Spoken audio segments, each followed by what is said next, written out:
Viewers, आप सभी का एक बार फिर से बहुत बहुत स्वागत है। आइए एक नज़र डालते हैं आज के सुपरफास्ट बुलेटिन की तरफ। पहाड़ों पर बर्फबारी से दिल्ली समेत यूपी बिहार में बढ़ेगी ठंड। इन राज्यों में चक्रवाती तूफान का अलर्ट। मौसम विभाग ने कुछ राज्यों में भारी बारिश का अलर्ट जारी किया। खासकर चक्रवाती तूफान के कारण तमिलनाडु, केरल, कर्नाटक, आंध्र प्रदेश, तेलंगाना में तेज बरसात होने की संभावना। कनाडा में फिर फायरिंग, रोहित गोदारा गैंग का दावा। पंजाबी सिंगर को मारी गोली। कनाडा में हुई एक और गोलीबारी की घटना में रोहित गोदारा गैंग ने जिम्मेदारी ली है। सोशल मीडिया पोस्ट के माध्यम से गैंग ने दावा किया कि उन्होंने पंजाबी सिंगर और उसके परिवार को बख्शा नहीं जाएगा। ट्रेड डील, पीएम मोदी की तारीफ और पाकिस्तान का जिक्र। दिवाली पर ट्रंप ने क्या क्या कहा। अमेरिकी राष्ट्रपति डोनाल्ड ट्रंप ने व्हाइट हाउस में दिवाली कार्यक्रम के दौरान दावा किया कि उन्होंने प्रधानमंत्री मोदी से बात की और उन्हें महानेता बताया। ट्रंप ने कहा कि भारत अमेरिका के बीच बेहतरीन डील्स पर काम चल रहा है और भारत रूस से ज़्यादा तेल नहीं खरीदेगा।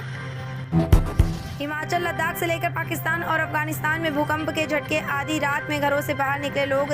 तिब्बत, पाकिस्तान, अफगानिस्तान और भारत के हिमाचल प्रदेश व लद्दाख में भूकंप के झटके महसूस किए गए। इन झटकों के कारण लोगों में दहशत फैल गई।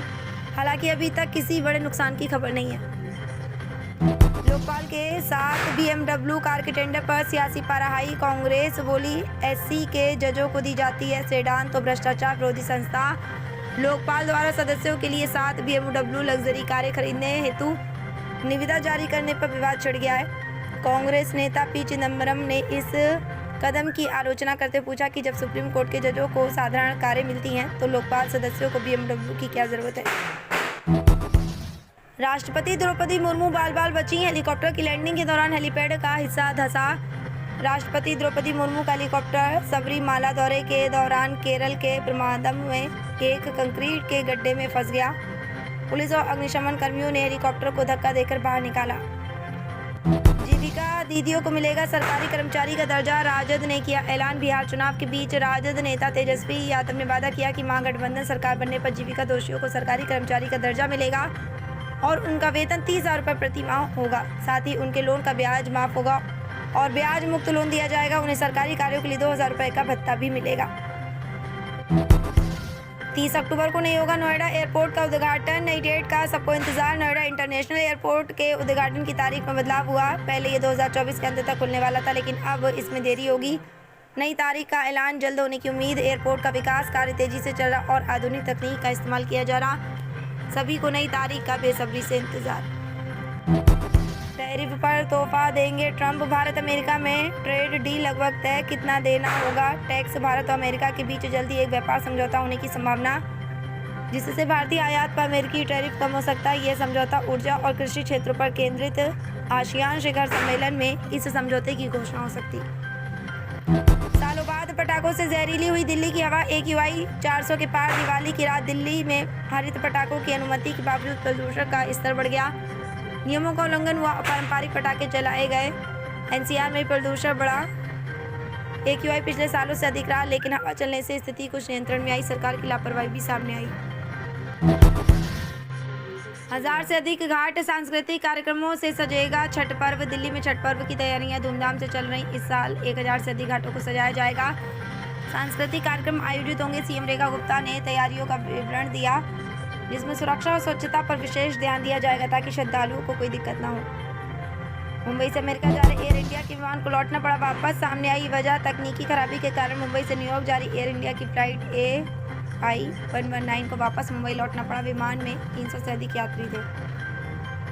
पाकिस्तान से PM मोदी से फोन पर बातचीत के बाद बदले ट्रंप के सुर। भारत और अमेरिका के संबंधों में ट्रंप के दावों और भारत के खंडन का सिलसिला जारी है। हाल ही में ट्रंप ने PM मोदी से पाकिस्तान के साथ युद्ध न करने का चर्चा का दावा किया, जिसे भारत ने खारिज कर दिया।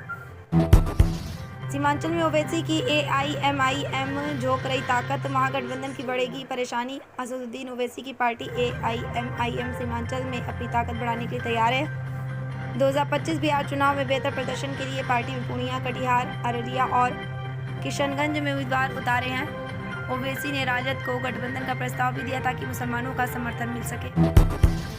लालू तेजस्वी को बैक टू बैक झटके। अब पूर्व राजद विधायक ने थामा भाजपा का कमल। बिहार की राजनीति में राजद को लगातार झटके लग रहे। लालू प्रसाद यादव और तेजस्वी यादव के लिए मुश्किलें बढ़ती जा रही हैं, क्योंकि राजद के पूर्व विधायक ने भाजपा का दामन थाम लिया है। भाजपा बिहार में अपनी स्थिति मजबूत कर रही है, जिससे राज्य के राजनीतिक समीकरण बदल रहे हैं।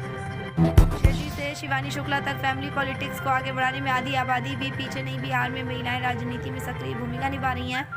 कई महिलाएं अपने परिवार की राजनीतिक विरासत को आगे बढ़ा रही हैं। 2020 के विधानसभा चुनाव में 26 महिलाएं विधायक बनी, जिनमें से 16 राजनीतिक परिवारों से थीं। 2025 के चुनाव में भी कई महिलाएं मैदान में हैं, जो अपने परिवार की सियासी पारी को आगे बढ़ाना चाहती हैं। माउंटेन मैन दशरथ मांझी के बेटे को नहीं मिला टिकट। भागीरथ बोले, राहुल ने मुझे वादा किया था कि दशरथ मांझी के बेटे भागीरथ मांझी को कांग्रेस से टिकट नहीं मिलने पर निराशा हुई। उन्होंने राहुल गांधी से टिकट का वादा मिलने के बावजूद इनकार करने का आरोप लगाया। भाजपा ने कांग्रेस पर दलितों का अपमान करने का आरोप लगाया। साथ ही महागठबंधन में सीट बंटवारे को लेकर असंतोष भी सामने आया। अभिज्ञा कॉस्मेटिक एंड मोबाइल मुहूर्त दिन सोमवार 26 अक्टूबर। डॉक्टर धर्मपाल सिंह विधायक एतमादपुर गंगा कॉम्प्लेक्स रामबाग आगरा कर कमलों द्वारा फीता काट का उद्घाटन किया जाएगा। समय 11 बजे से 12 बजे तक आप सभी लोगों को आना है। तो ये थी आज की सुपरफास्ट बुलेटिन अंदाज में देश और विदेश की प्रमुख खबरें। इस तरह की खबरें देखने के लिए आप लगातार हमारे चैनल के साथ बने रहिए।